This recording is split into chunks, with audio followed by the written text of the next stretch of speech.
ನೀವೇನು ನಮ್ಮ ಚಾನಲ್ಸ್ಗೆ ಸಬ್ಸ್ಕ್ರೈಬ್ ಆಗಿಲ್ಲ ಅಂದರೆ ಈ ಕೂಡಲೇ ಸಬ್ಸ್ಕ್ರೈಬ್ ಬಟನನ್ನು ಒತ್ತಿ, ಹಾಗೆ ಪಕ್ಕದಲ್ಲಿರುವ ಬೆಲ್ ಐಕಾನ್ನ ಕ್ಲಿಕ್ ಮಾಡಿ. ಫಸ್ಟ್ ಕಾರ್ಡ್ 6 ಆಫ್ ಸ್ವಾರ್ಡ್ಸ್ ಬಂದಿದೆ. ಮೇ ಬಿ ತುಂಬ ಕ್ರೇಜ್ ಇರ್ಬೋದು ನಿಮಗೆ ಗೇಮ್ಸ್ ಬಗ್ಗೆ, ಆಟಗಳ ಬಗ್ಗೆ. ಬೈಯಿಂಗ್ ಪ್ಲೇ ಸ್ಟೇಷನ್ಸ್ ಅಂತ ತೋರಿಸ್ತಾ ಇದೆ ಕಾರ್ಡಲ್ಲಿ. ಸಮಥಿಂಗ್ ಟ್ರಾವೆಲಿಂಗ್ ಅಂತ ಹೇಳುತ್ತೆ, ಟ್ರಾವೆಲ್ ಮಾಡಿ ಎಲ್ಗಾದ್ರೂ ಹೋಗಬೇಕು ಅನ್ನೋ ಪ್ಲ್ಯಾನ್ ಇರುತ್ತೆ ನಿಮಗೆ. ಬಟ್ ಸ್ವಲ್ಪ ಕ್ಯಾನ್ಸಲೇಷನ್ಸ್ನ ನಾನು ಜಾಸ್ತಿ ಹೇಳ್ತೀನಿ. ಥಿಂಕಿಂಗ್ ಆಫ್ ಪಾಸಿಬಿಲಿಟೀಸ್ ಅಂತ ಹೇಳುತ್ತೆ. ರೀಲೊಕೇಟ್ ಆಗಲ್ಲ, ನೀವು ಥಿಂಕ್ ಮಾಡ್ತೀರಾ ನಾನು ರೀಲೊಕೇಟ್ ಆಗಲ್ಲ, ಶಿಫ್ಟ್ ಆಗಲ್ಲ, ಮನೆ ಚೇಂಜ್ ಮಾಡಲ್ಲ, ಮೂವ್ ಆಗಲ್ಲ, ಬೇಡವಾ, ಮೇ ಬಿ ಫಾರಿನ್ ಲ್ಯಾಂಡ್ ಅಥವಾ ಬೇರೆ ಸ್ಟೇಟ್ಗೆ, ಊರಿಂದ ಊರಿಗೆ ಅಂತ ಸ್ವಲ್ಪ ಟೈಮ್ ತಗೊಳುತ್ತೆ. ಮನೆಯವರಿಂದ ನಿಮ್ಮನ್ನು ದೂರ ಮಾಡುತ್ತೆ, ಫ್ಯಾಮಿಲಿಯಿಂದ ಅಂತ ಹೇಳುತ್ತೆ. ಸೊ ಮೇಜರ್ ಇಂಡಿಕೇಶನ್ ಏನಂದ್ರೆ ನೀವು ಯಾವ ಪ್ಲೇಸಲ್ಲಿ ಇದ್ದೀರಾ, ತುಂಬ ಜನ ಆ ಪ್ಲೇಸಲ್ಲಿ ಇರಲ್ಲ. ಸೊ ಲವ್ ಲೈಫ್ ರೀಡಿಂಗ್ ಇದೆ, ಬಟ್ 6 ಆಫ್ ಸ್ವಾರ್ಡ್ಸ್ ಇರೋದ್ರಿಂದ ಪ್ಲೇಸ್ ಚೇಂಜ್ ಆಗುತ್ತೆ ಅಂತ ಹೇಳ್ಬೋದು. ಸೊ ಏನೋ ರೀಇನ್ವೆಂಟ್ ಥರ ಆಗುತ್ತೆ. ನಿಮ್ಮ ಪಾರ್ಟ್ನರಿಂದ ನೀವು ದೂರ ಆಗ್ಬೋದು ಅಥವಾ ಅವ್ರ ಹತ್ರನೂ ಆಗ್ಬೋದು. ಕೆಲವರಿಗೆ ಚೇಂಜಿಂಗ್ ಆಫ್ ಪ್ಲೇಸ್ ಹೇಳುತ್ತೆ. 6 ಆಫ್ ಸ್ವಾರ್ಡ್ಸ್ ಅಂದರೆ ಏನು, ಒಂದು ನಿಮಗೆ ಪಾರ್ಟ್ನರ್ ಮೇಲೆ ಒಂಥರ ಕಿರಿಕಿರಿ ಮಾಡ್ತಾರೆ, ಪದೇ ಪದೇ ಕಾಲ್ ಮಾಡಿ, ಪದೇ ಪದೇ ಮೆಸೇಜ್ ಮಾಡಿ, ಅದರ್ ಪರ್ಸನ್ ಅಂತ ಅನ್ನಿಸ್ಬೋದು. ಅಥವಾ ಅದರ್ ಪರ್ಸನ್ಗೆ ನೀವು ಆ ಥರ ಮಾಡ್ತೀರಾ ಅಂತ ಕೂಡ ಅನ್ಸ್ಬೋದು 6 ಆಫ್ ಸ್ವಾರ್ಡ್ಸ್ ಇರೋದ್ರಿಂದ. ಸೆಕೆಂಡ್ ಕಾರ್ಡ್ ನನಗೆ 5 ಆಫ್ ಪೆಂಟಿಕಲ್ಸ್ ಬಂದಿದೆ. ಮೇ ಬಿ ತುಂಬ ಇನ್ವೆಸ್ಟ್ ಮಾಡಿದ್ದೀರಾ ಟೈಮ್ ಆ್ಯಂಡ್ ಮನಿ ರಿಲೇಷನ್ಶಿಪ್ಗೆ ಅಂತ ಅನ್ಸುತ್ತೆ ಕೆಲವರು. ಬಟ್ ನೀವು ಅನ್ಕೊಂಡಂಗೆ ಏನೂ ಆಗ್ತಾ ಇಲ್ಲ ಅಂತ ಕೂಡ ಅನ್ನಿಸ್ತಾ ಇದೆ. ಹಣ ಹೋಯ್ತು, ಟೈಮ್ ಹೋಯ್ತು, ತುಂಬ ಡೇಟ್ ಮಾಡಿದ್ದೀರಾ ಆ ಪರ್ಸನ್ನ. ಬಟ್ ಅಂಡರ್ಸ್ಟ್ಯಾಂಡಿಂಗ್ ಏನೂ ಬೆಳೆದೇ ಇಲ್ಲ, ಅವ್ರು ನನ್ನನ್ನು ಅರ್ಥನೇ ಮಾಡ್ಕೊಂಡಿಲ್ಲ. ಏನು ಹೀಗೆ ಆದರೆ ಹೇಗೆ, ಮುಂದೆ ಫ್ಯೂಚರು, ಭವಿಷ್ಯ ಹೇಗೆ ಅಂತ ಥಾಟ್ಸ್ ಸ್ಟಾರ್ಟ್ ಆಗುತ್ತೆ ನಿಮಗೂ ಅಥವಾ ಅದರ್ ಪರ್ಸನ್ ಅಂದರೆ ನೀವು ಕನೆಕ್ಟ್ ಆಗಿರೋ ವ್ಯಕ್ತಿ. ಮೇ ಬಿ ನೀವು ಮದುವೆನೇ ಆಗಿರ್ಬೋದು ಅಥವಾ ರಿಲೇಷನ್ಶಿಪ್ಪಲ್ಲಿ ಇರ್ಬೋದು, ಕಮಿಟ್ ಆಗಿರ್ಬೋದು. ಥರ್ಡ್ ಕಾರ್ಡ್ ಕಿಂಗ್ ಆಫ್ ಸ್ವಾರ್ಡ್ಸ್ ಬಂದಿದೆ. ಕೆಲವರು ಕಿಂಗ್ ಆಫ್ ಸ್ವಾರ್ಡ್ಸ್ ಅಂದರೆ ಯಾವುದೋ ಒಬ್ಬ ವ್ಯಕ್ತಿನ ನಿಮ್ಮ ಲೈಫಿಂದ ಕಟ್ ಆಫ್ ಮಾಡ್ತೀರಾ ನೀವು. ಚೇಂಜ್ ಅಂತ ಹೇಳ್ತೀನಿ. ತುಂಬ ಕಾನ್ಫಿಡೆನ್ಸ್ ಇರುತ್ತೆ. ಮೇ ಬಿ ಕೆಲವ್ರಿಗೆ ಈ ಥರ ಹೇಳ್ತೀನಿ ಅಂತ ತಪ್ಪು ತಿಳ್ಕೊಬೇಡಿ. 5 ಇಯರ್ಸಿಂದ ಮದುವೆ ಆಗಿರೋರು ಕೂಡ ಸಪ್ರೇಟ್ ಆಗುವಂಥ ಚಾನ್ಸಸ್ ಇದೆ. ಮದುವೆ ಆಗಿ 5 ಇಯರ್ಸ್ ಆದರೂ ಸಪ್ರೇಟ್ ಆಗ್ತೀರಾ, ಡಿವೋರ್ಸ್ಗೆ ಅಪ್ಲೈ ಮಾಡ್ತೀರಾ ಕೆಲವರು. ಪೇಷನ್ಸ್ ಇಸ್ ಎ ಕೈ. ಸ್ಪೀಚ್ ಬಗ್ಗೆ ಹೇಳ್ತೀನಿ ನಾವು. ನೀವು ಹೇಗೆ ಮಾತಾಡ್ತೀರಾ ಅದ್ರ ಬಗ್ಗೆ ಹುಷಾರಾಗಿರಿ. ಅಲ್ಲ ಏನಾದರೂ ಆಗಲಿ ನಾನು ದೂರ ಆಗೋಕ್ಕೂ ರೆಡಿ ಇದ್ದೀನಿ ಅನ್ನೋ ಹಾಗಿದ್ರೆ ಮಾತ್ರ ಜಗಳ ಮಾಡ್ಕೊಳ್ಳಿ. ಸಣ್ಣ ಪುಟ್ಟ ಜಗಳ ನಿಮ್ಮನ್ನು ಬೇರೆ ಮಾಡುತ್ತೆ. ಆದಷ್ಟು ಮಾತಾಡದೆ ಇದ್ಬಿಡಿ ಅಂತ ನಾನು ಹೇಳ್ತೀನಿ. ಫೋರ್ತ್ ಕಾರ್ಡ್ ನನಗೆ 9 ಆಫ್ ಸ್ವಾರ್ಡ್ಸ್ ಬಂದಿದೆ. ಆಂಗ್ಸೈಟಿ, ತುಂಬ ಆತಂಕ, ಸ್ಟ್ರೆಸ್ಸು, ಡಿಪ್ರೆಷನ್ಗೆ ಹೋಗ್ಬೋದು ನೀವು 9 ಆಫ್ ಸ್ವಾರ್ಡ್ಸ್ ಅಂದರೆ. ಆಲ್ಮೋಸ್ಟ್ ಕೆಲವ್ರದ್ದು ಸಪ್ರೇಷನ್ ಲೆವೆಲಿಗೆ ಬಂದು 9 ಆಫ್ ಸ್ವಾರ್ಡ್ಸ್ ಕೆಲವ್ರದ್ದು ಭಯ ಆಗೋಕ್ಕೆ ಶುರುವಾಗ್ಬಿಡುತ್ತೆ. ನಾನು ಯಾಕೆ ಇಷ್ಟು ಚಿಕ್ಕ ವಿಷಯಕ್ಕೆ ಜಗಳ ತಗೊಂಡೆ, ನಾನು ದೂರ ಆಗ್ತಾ ಇದ್ದೀನಿ ಅಂತ. ಸೊ ನಾನು ಮುಂಚೆನೇ ಇಂಡಿಕೇಶನ್ ಕೊಡ್ತಾ ಇದ್ದೀನಿ, ಸುಮ್ಮನಿದ್ದು ಬಿಡಿ.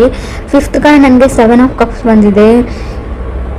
ಸೊ ನಿಮಗೆ ಯಾರೋ ಮೋಸ ಮಾಡ್ತಾ ಇದ್ದಾರೆ. 7 ಆಫ್ ಕಪ್ಸ್ ಮೀನ್ಸ್ ನೀವು ಕನೆಕ್ಟ್ ಆಗಿರೋ ವ್ಯಕ್ತಿ ಚೀಟ್ ಮಾಡ್ತಾ ಇದ್ದಾರೆ ಅಂತ ಅರ್ಥ ಆಗುತ್ತೆ. ಮೋಸ ಮಾಡ್ತಾ ಇದ್ದಾರೆ ನಿಮಗೆ ಅಂತ ಕೂಡ ಕಾರ್ಡ್ ಹೇಳ್ತಾ ಇದೆ. ಅಬ್ಸರ್ವ್ ಮಾಡಿ, ಹುಷಾರಾಗಿರಿ. ಅವ್ರು ಬಣ್ಣದ ಮಾತಿಗೆ ಮಳ್ಳಾಗಬೇಡಿ ಅಂತ ಹೇಳ್ತೀನಿ. ಈ ರಿಲೇಷನ್ಶಿಪ್ಗೆ ನಿಮಗೆ ರಿಲೇಟಿವ್ಸ್ ಕಡೆಯಿಂದನೂ ಬರ್ಬೋದು, ಮದುವೆ ಫಿಕ್ಸ್ ಆಗೋ ಲೆವೆಲಿಗೆ ಇರ್ಬೋದು, ಆಲ್ರೆಡಿ ಎಂಗೇಜ್ಮೆಂಟ್ ಆಗಿರ್ಬೋದು. ಬಟ್ ಅವ್ರು ಹೇಳಿರೋದೆಲ್ಲ ಸುಳ್ಳು ಕಾರ್ಡ್ ಹೇಳ್ತಾ ಇದೆ. ಎಲ್ರಿಗೂ ಅನ್ವಯಿಸುತ್ತೋ ಇಲ್ವೋ ಗೊತ್ತಿಲ್ಲ, ಬಟ್ ಕೆಲವರಿಗೆ ಖಂಡಿತವಾಗ್ಲೂ. 6th ಕಾರ್ಡ್ ನನಗೆ ಪೇಜ್ ಆಫ್ ಸ್ವಾರ್ಡ್ಸ್ ಬಂದಿದೆ. 7th ಕಾರ್ಡ್ 7 ಆಫ್ ಪೆಂಟಿಕಲ್ಸ್ ಬಂದಿದೆ. ನೀವು ತುಂಬ ಟ್ರೈ ಮಾಡಿದ್ದೀರಾ, ಯುವರ್ ಬೆಸ್ಟ್ ವೇಟ್ ಮಾಡಿದ್ದೀರಾ, ಎಲ್ಲ ಮಾಡಿದ್ದೀರಾ. ಬಟ್ ಕಂಟ್ರೋಲ್ ಮಾಡೋಕ್ಕಾಗ್ತಾ ಇಲ್ಲ ನಿಮಗೆ. ಯಾರನ್ನು ಚೂಸ್ ಮಾಡಲಿ ಅಥವಾ ಯಾರನ್ನು ಬಿಡಲಿ ಅನ್ನೋ ಲೆವೆಲಿಗೆ. ಆ ರಿಲೇಷನ್ಶಿಪ್ಪಲ್ಲಿ ಇರೋಕ್ಕೂ ನೀವು ತುಂಬ ಟ್ರೈ ಮಾಡಿದ್ರಿ. ಮದುವೆ ಆಗಿ ತುಂಬ ವರ್ಷ ಆಯಿತು, ಇವಾಗ ಬಿಡೋಕ್ಕೂ ಆಗಲ್ಲ. ಗೌರವ, ಮಾನ, ಮರ್ಯಾದೆ ಪ್ರಶ್ನೆ ಎಲ್ಲ ಯೋಚನೆ ಮಾಡಿದ್ರಿ. ಬಟ್ ಕಡೆಗೆ ಬೇರೆ ದಾರಿ ಇಲ್ಲ ಅಂತ ಕೆಲವ್ರಿಗೆ ಅನಿಸಿರ್ಬೋದು. ಸಪ್ರೇಟು ಆಗ್ತಾ ಇದ್ದೀರಾ ಕೆಲವರು ಅಂತ ಹೇಳ್ತಾ ಇದೆ. 6 ಆಫ್ ಸ್ವಾರ್ಡ್ಸ್ ಏನು ಹೇಳುತ್ತೆ ಅಂದರೆ, ಆ ವ್ಯಕ್ತಿ ನಿಮ್ಗೆ ಚೀಟ್ ಮಾಡ್ತಾ ಇದ್ದಾರೆ ಅಂತ ಗೊತ್ತಿದೆ, ನಿಮಗೆ ಮೋಸ ಮಾಡ್ತಾ ಇದ್ದಾರೆ ಅಂತ ಗೊತ್ತಿತ್ತು. ಬಟ್ ಆದರೂ ಇಷ್ಟು ವರ್ಷಗಳ ಕಾಲ ಇದ್ರಿ, ಬಟ್ ಇನ್ನು ಮುಂದೆ ಆಗ್ತಾ ಇಲ್ಲ. ಸೊ ನೀವೆಷ್ಟು ಪ್ರಯತ್ನ ಪಡಬೇಕು ಅಷ್ಟು ಪಟ್ಟಿದ್ದಾಗಿದೆ. ಸೊ ಅದ್ರ ಬಗ್ಗೆ ಗಿಲ್ಟಿ ಫೀಲ್ ಮಾಡ್ಕೊಳ್ಬೇಡಿ ಅಂತಲೇ ನಾನು ಹೇಳ್ತೀನಿ. ಸೊ ಲೆಟ್ ಗೋ ಮಾಡಿ, ಮೂವ್ ಆನ್ ಆಗಿ, ನಿಮ್ಮ ಲೈಫಿಗೆ ಏನು ಬೇಕೋ ಅದನ್ನು ನೀವು ಮಾಡ್ಕೊಳ್ಳಿ ಅಂತಲೇ ಕಾರ್ಡ್ ಹೇಳ್ತಾ ಇದೆ. ಸೊ 8th ಕಾರ್ಡ್ ನನಗೆ 4 ಆಫ್ ಕಪ್ಸ್ ಬಂದಿದೆ. 4 ಆಫ್ ಕಪ್ಸ್ ಅಂದರೆ ನಿಮಗೆ ಮಲ್ಟಿಪಲ್ ಆಪ್ಷನ್ಸ್ ಬರುತ್ತೆ ಖಂಡಿತವಾಗ್ಲೂ. ಸೊ ಕೇರ್ಫುಲ್ಲಾಗಿ ಅದರಲ್ಲಿ ನೀವು ಚೂಸ್ ಮಾಡ್ಕೊಳ್ಬೇಕಾಗುತ್ತೆ. ಇದು ನಿಮ್ಮ ಲೈಫ್ ಪ್ರಶ್ನೆ. ಸೊ ಮದುವೆಗೆ ರೆಡಿ ಮಾಡ್ಕೊಳ್ತಾ ಇದ್ದೀರಾ ಅಂತಲೂ ಗೊತ್ತು, ಸೆಟ್ಲ್ ಆಗಬೇಕು ಅಂತ ಡಿಸೈಡ್ ಮಾಡಿದ್ದೀರ ಅವರು. ಯಾಕಂದರೆ ನನ್ನ ಅಕ್ಕಪಕ್ಕ ನನಗಿಂತಲೂ ಚಿಕ್ಕವರಿಗೆಲ್ಲ ಮದುವೆ ಆಗ್ತಾ ಇದೆ ಅಂತ ಫ್ರೆಶರ್ ಥರ ನಿಮಗೆ ಫೀಲ್ ಇರ್ಬೋದು.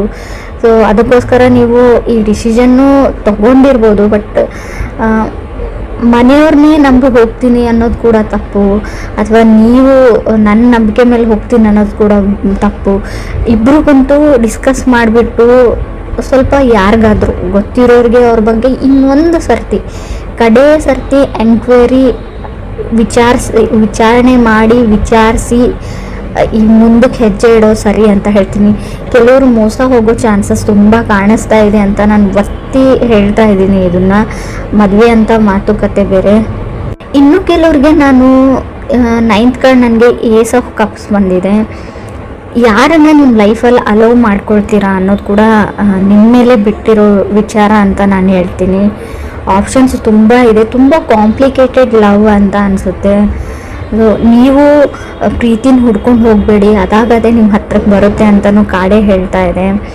ಕೆಲವ್ರಿಗೆ ಪಾಸ್ಟಲ್ಲಿ ನೀವು ತುಂಬ ಚೆನ್ನಾಗಿ ಹ್ಯಾಂಡಲ್ ಮಾಡಿದ್ದೀರಾ, ಬಟ್ ಎಲ್ಲನೂ ಕಾಂಪ್ಲಿಕೇಟೆಡ್ ಆಗಿ ನಿಮಗೆ ಔಟ್ಪುಟ್ ಬಂದಿದೆ, ಯಾವುದನ್ನು ನೀವು ಸಾಲ್ವ್ ಮಾಡೋಕ್ಕಾಗಲ್ಲ.